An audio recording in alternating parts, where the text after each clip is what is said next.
Good morning everybody welcome to dreamer vlog day 68। So आज हामी train गर्नेछौँ chest.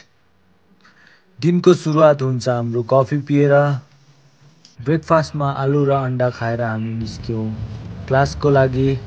क्लासमा आज हामीले भेट्ने मौका पायौँ। उसलाई बोलाउनुको एउटा रिजन भने ऊ जस्तो मान्छेहरू हुन्छ जसले नेपालको फिटनेस इन्डस्ट्रीलाई जिमसँग मात्र मेरो होइन कि आउटडोर एक्टिभिटिज स्पेसली क्यालिस्थेनिक्सलाई पनि प्रोमोट गर्न ठुलो रोल दिनु भएको छ। Sunil, thank you so much Sunil for being with अस।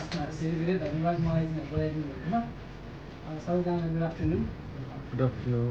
सबैजनाले मेरो नाम थाहा पाउनु भयो। सुनिल खड्का, क्यालिस्थेनिक्स एथलेट र भर्खरै मैले चाहिँ गिनिज वर्ल्ड रेकर्डमा चाहिँ आफ्नो नाम राख्न सफल भएँ। तर हामीसँग कुनै कुराको आइडिया छ अथवा कुनै प्लान छ, केही कुरा गर्ने सोचिराख्नु भएको छ अथवा हामीसँग सोच छ भने चाहिँ यति राम्रो कुरा छ अथवा त्यो कुनै कुरा 1% पनि पोसिबल हुन चाहन्छ भने त्यसलाई स्टार्ट गर्नु भन्छु क्या म चाहिँ। प्री वर्कआउटमा दही चिउरा फ्रुट खाएर हामी गयौँ जिम गएर आज हामीले गऱ्यौँ चेस्ट ट्रेन। घर आएर हामीले गऱ्यौँ स्याडो बक्सिङ गऱ्यो भने हाम्रो क्यालोरिज बर्न हुन्छ र साथै हाम्रो स्टामिना पनि इम्प्रुभ हुन्छ र यसले इन्डुरेन्स पनि बढाउँछ।